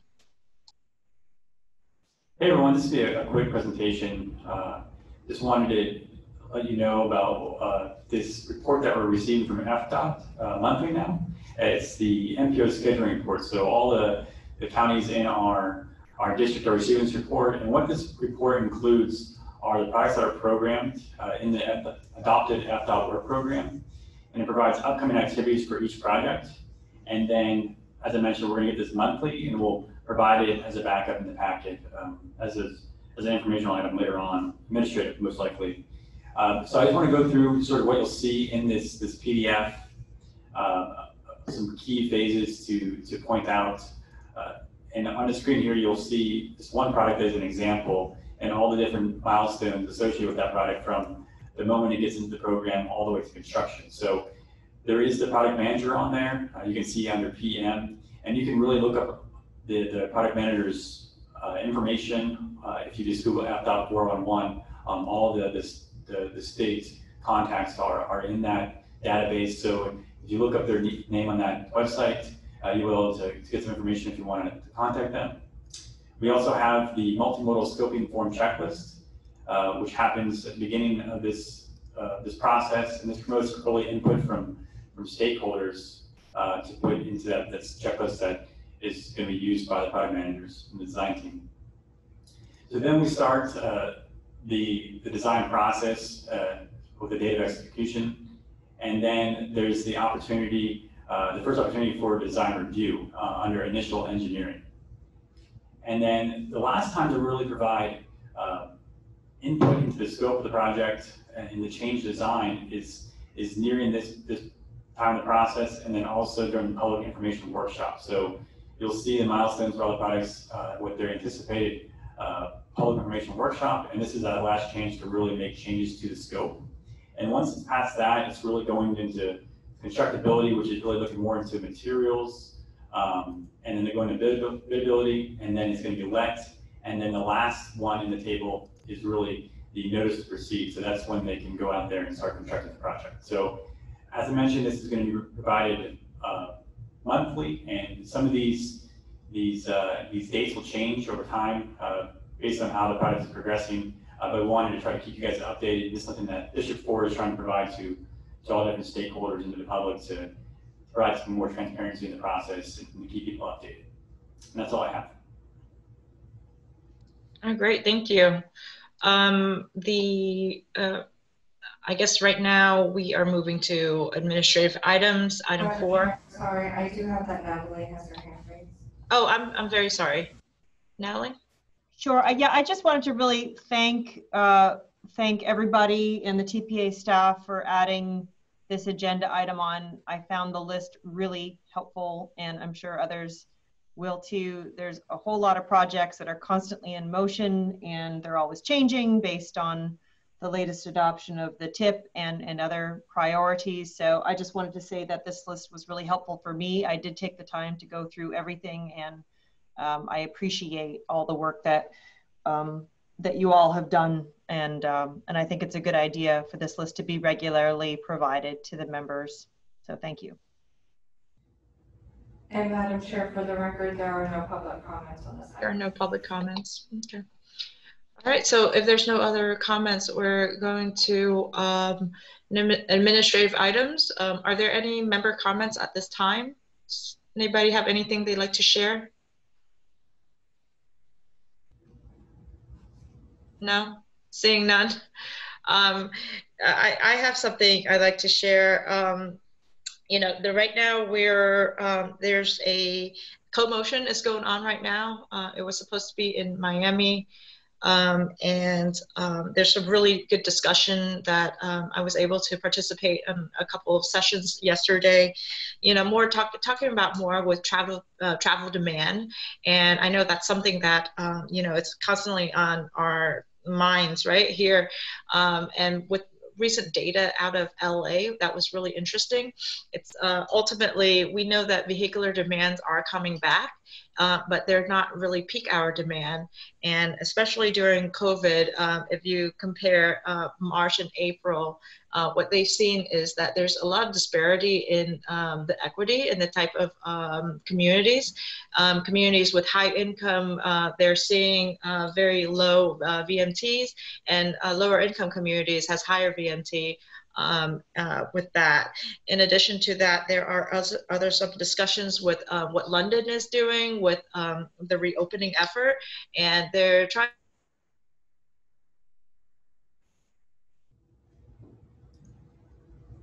to reopen with purpose that it would travel. So they're actually increased their congestion pricing to discourage some of those movements. And then obviously you probably heard from SFMTA, there's a lot of transit agency out there that has been really taking this opportunity to provide dedicated transit lanes. And with more recently, with the NCUTCD Marking Committee also passed unanimously on the recommendation on how to, for striping on dedicated bus lane, and what we call it red carpet, right? So that is all I have. I think it's a really interesting data that's going through this time. And I hope, I don't know if anybody else has anything to share. I'm very interested. I know Mo, last time you said back in March, April, we see a 40% reduction. Then now it's at 27%. I'm very interested to know what the data is for the county. Yeah, thank you. Actually, the latest count that we had from last week showed that we are about 21 to 22% below the peak season, but we are not now in the peak season. So you would say that we are dropping, but about 10 to 15% below what would have been if we did not have the COVID at this time. So we are still below, but not as bad as we used to be. We bottomed down at 47%. I believe that was the first week or second week of April, but now we rebounded. All right, great, thank you. Madam Chair, could I ask Mo a question? Yeah, absolutely, John. Mo, have you had a chance to look at the profile of the traffic throughout the day to see how the peak periods, if does lunch, change? Does the AM peak change and does the PM peak change? Or everything is pretty much suppressed at about that 10 to 15%? That's a very good point. No, we have not, but we have the data and we can probably go back and look at that. That's a good notion because it tells a lot. And I understand that there is different, now routine for people, especially those who are teleworking. They probably are running errands, during different times. It's not concentrated during the traditional AM, midday, and PM peak periods. It's more spread out, as Wayne was saying earlier. But we can go back and look at that. Thank you for bringing it up. But we have the data. We'll go back and look at it. Yeah, I think that's a really good point, John, because I know there's a lot of studies out there that looked at telecommuting. And as a result of telecommuting, the first, I would say 30 to 60 days, people are, very confined in their space. But after that, people are just as natural. We want to move around, we travel around. And they say that even though demand is back, but the travel demand is really off peak hours, such as lunch hours, as you suggested. So I'm very interested to see what the profiles of that data looks like. Thank you again. Yeah, if I may add, it seems like if that sticks around, that would mean virtually increasing our capacity of our roadway system, because we tend to design our roadway system in terms of capacity based on the peak hour demands. And if the peak hour demands come down and we kind of redistribute the demand throughout the day, then that virtually would mean that we have additional capacity in our roadway network that we are able to capture back now. Oh yeah, definitely. I think that's a really great TDM strategy, and you know, we've been trying for years to implement a TDM program, and COVID itself really helped us kind of initiate that that aspect of it. So are there any other member comments at this time? I apologize if I don't see your hands. Okay. I don't see any other hands raised. Okay, great. Thank you so much. So the next meeting is actually in September. We won't see each other for 2 months, and we'll provide information for the near future regarding where and how the meeting will be conducted. Thanks for your patience as we conduct this virtual meeting today. And at this time, the meeting is adjourned. Thank you, everybody. Thank you.